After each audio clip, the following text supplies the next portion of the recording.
Problem wan go Sharon maduong' en luwo chik.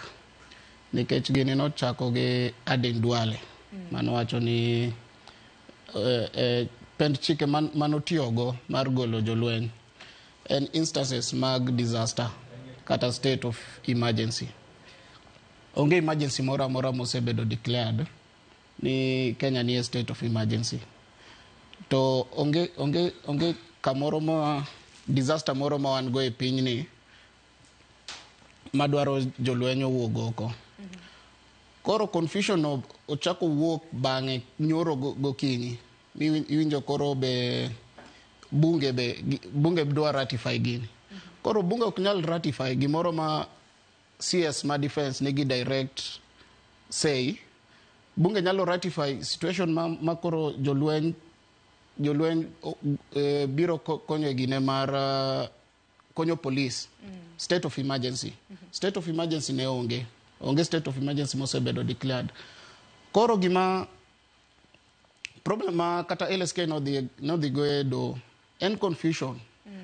Under which section ma wagolo jolweny gine, ma wagolo jolweny konyo police. Nikech mane penjo maduong' nikech chochni osebedo nikech jopiny kano winjo ni jatend piny Kenya nowacho ni koro jolweny mag KDF biro bedo ka konyo obila mano mar gayo jong'anyo e pachoka. To giwacho ni obuono pende kata mna odhi ataro gi pende chike ma pachoka. Bang'e wawinjo kanyo Aden Duale men jatend migawo mochung' ne jolweny e pachoka mochiwo nyaka gazetment mano gazette notice.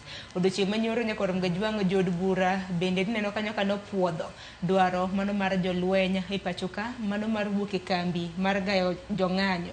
Koro en chochni mar paro ka makoro ka doho koro chunge ng'ini kawuono nitiere gi hearing nitiere winjo iwacho ni bura makamani biro bed kiwinje doho odiochieng' makawuono gada. Nitiere gini roma bendo kil kama loka wadu manu kinyo jabungo osebedo kawacho state of emergency. State of emergency ni en ang'o?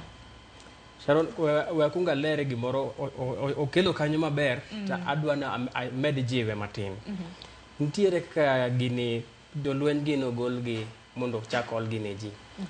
Kwa ng'iyo gini nokongo chakore gi minister mochung' ne defense Aden Duale. Ene mokongo chiwo gazette notice. To owacho ni ogolo gazette notice mondo jolweny obi okonyre gi polisi. Pile pile jolweny ok onego bed ni konyore gi polisi unless nitiere gima special momiyo koro nyaka gibi. To ka gibiro to onego bed ni ikuongo imanyo puodhruok e bunge mondo puodh ni yes koro wayie jolweny mondo dhiyo.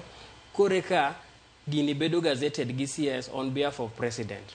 To koro ma wayudo situation ma okuongo otim gazette notice. Kose tim gazette notice kore ka gimanyo puodho manyiso ne ibira to sanitize. Ichalo ng'at mane gero ot tigo tado mondi kore kifwenyo ne otado ni ok onyal bedo ka nyaka ikuog gero kuta. Koro mane gima gitemo timo mamano nie tok chik emomiyo kata dono chunge.